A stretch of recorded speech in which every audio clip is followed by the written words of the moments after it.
se le concedió un Balón de Oro honorífico por su gran carrera, pero no solo se lo reconoció como futbolista.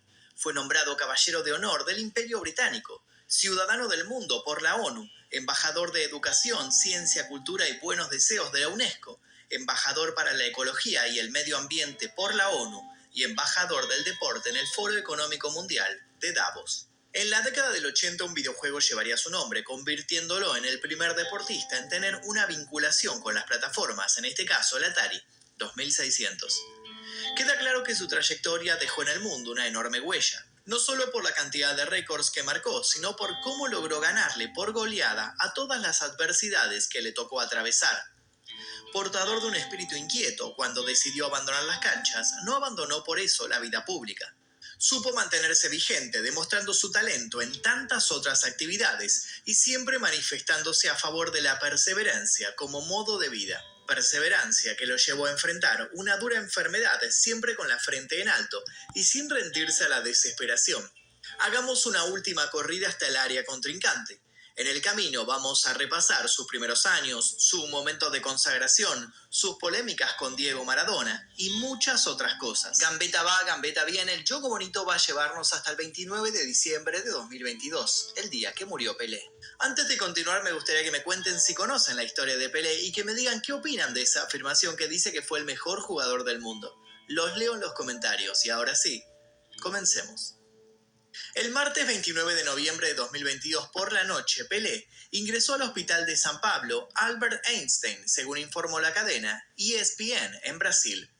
El astro de 82 años no tenía programada ninguna intervención y lo que motivó su traslado fue que su esposa, Marcia Oki, le detectó una hinchazón en todo el cuerpo. Los especialistas al observarlo le detectaron una insuficiencia cardíaca descompensada. Además, el cuadro se complicaba por el hecho de que el hombre tenía COVID, lo que le causaba ciertos problemas respiratorios. Diagnosticado a su vez con confusión mental y una posible encefalopatía hepática, Pelé hizo que sus más acérrimos fans aguantaran la respiración.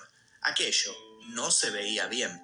Al historial había que sumarle que en los últimos años, el ídolo del Santos ya había tenido que ser internado en varias oportunidades por cáncer de colon. Al parecer, las sesiones de quimioterapia no habían mostrado resultados alentadores. Los tumores presentes en varios órganos de quien en algún momento había sido proclamado como el rey del fútbol no daban tregua. En 2018 se lo había visto en silla de ruedas, pero así todo sonriente y siempre positivo. En sus redes sociales se había manifestado con cariño y agradecimiento al cumplir los 82 años e incluso un día antes de ser internado, había subido una foto suya de pequeño en la que se enorgullecía de haber llegado a cumplir sus sueños. Para esa altura muchos sostenían que no era Pelé el que manejaba sus redes, sino que algún hábil representante o alguien de su círculo íntimo con intenciones de mantener activa su figura. A pesar de que el panorama no era bueno, su hija, que se encontraba presenciando el Mundial de Qatar, trató de llevar esperanzas a los millones de seguidores, asegurando que no había nada de lo que preocuparse, que las cosas pronto iban a estar bien. Sin embargo, eso no fue lo que pasó. Pero no nos adelantemos. Para entender por qué todo un pueblo lo terminó despidiendo como si se tratara de un dios del Olimpo, es necesario que comencemos por el principio. Edson Arantes do Nascimento nació en Três Corações, Brasil, el 23 de octubre de 1940. Su padre era João Ramos do Nascimento y de él hablaremos en breve. Edson se llamaba así en honor a Thomas Edison, el prestigioso inventor.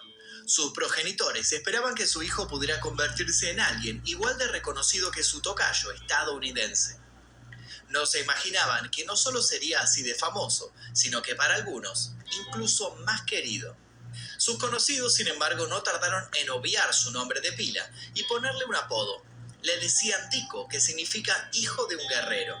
El padre de Pelé, también conocido como Dondinho, era considerado por muchos como un guerrero en el campo de juego, dado que era un futbolista aguerrido que ostentaba algunos títulos no menores.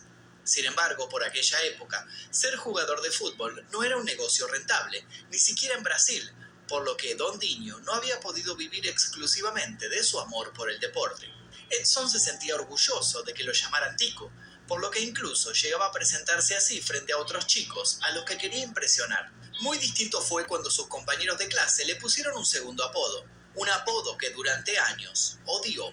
Resulta que muchos de sus compañeros vieron en el joven Edson un semblante muy similar a Pelé, un arquero con el que su padre se había enfrentado en sus años dorados. Algunos lo llamaron así, Pelé, pero dado que Edson tenía ciertas dificultades a la hora de pronunciar, el apodo mutó a Pelé, casi como una ofensa a sus puntos débiles. Cada vez que le decían así, Edson se enojaba tanto que llevaba el enfrentamiento a los puños, y mientras más se enojaba, por supuesto, más sus amigos usaban este apodo para referirse a él. Hasta que un día dejó de resistirse y se entregó a su destino. Un día dejó de luchar contra el apodo Pelé, y de a poco quienes le hacían bullying dejaron de encontrar divertido tomarlo de punto. Sin embargo, para ese momento Edson ya había adquirido cierto cariño por el apodo y lo terminó adoptando como propio. Sus amigos de la infancia que inventaron el Pelé no sabían que estaban haciendo historia. Ya de grande y consagrado, Pelé diría que un estudioso de las religiones le había dicho en una ocasión que en hebreo Pelé significa milagro. Efectivamente, Pelé sería portador de un milagro, el milagro del fútbol, aunque casi fue otra, su profesión. Pelé amaba jugar a la pelota, pero si alguien le preguntaba sobre su futuro, aseguraba que quería ganarse la vida como piloto. La idea había sido instaurada por su madre y el joven no había renegado. De hecho, lo entusiasmaba verse a sí mismo en una aeronave, al menos hasta que presenció una secuencia que le cambiaría su concepción de muchas cosas. Resulta que Pelé tuvo la desgracia de ser testigo de primera mano de un desafortunado incidente. Un avión local se estrelló cerca de su casa. En el siniestro murieron el piloto y todos los pasajeros. El joven Pelé llegó a ir al hospital de la zona y terminó observando casi sin querer las autopsias que se realizaron a algunos de los fallecidos. La conclusión: decidió que exponerse a la posibilidad de una muerte de ese tipo no era lo que quería para su vida. Abandonando definitivamente el sueño de volar, Pelé dejó de perseguir los deseos de su madre y se volcó hacia las pulsiones de su padre, a quien adoptó sin decirlo en voz alta como primer entrenador. Así fue que comenzó a oficializarse su relación con la pelota, ya de modo íntimo y constante, aunque la pelota es un modo de decir. La familia del joven atravesaba por ese entonces duros momentos económicos, por lo que Pelé improvisaba balones rellenando calcetines. También realizaba trabajos temporarios para que el plato de comida no faltara en la mesa. Fueron épocas difíciles de las que la futura estrella se llevaría una valiosa lección. Lo importante es nunca rendirse. Su padre, que trabajaba en un hospital, se propuso hacer unas cuantas horas extra para ayudarlo, y así Pelé, que en cada segundo libre se las ingeniaba para seguir practicando, empezó a probarse en diversos clubes. Los rechazos se acumularon con rapidez. Nadie parecía interesarse en él. Su padre le palmeaba la espalda y le decía que el día ya iba a llegar. Mientras tanto, le contaba de sus propias hazañas y las de su tío en el campo de juego. De esas hazañas, Pelé se nutría, imaginándose como protagonista de sus propias futuras aventuras. Y tanto lo imaginó que en determinado momento, el día prometido,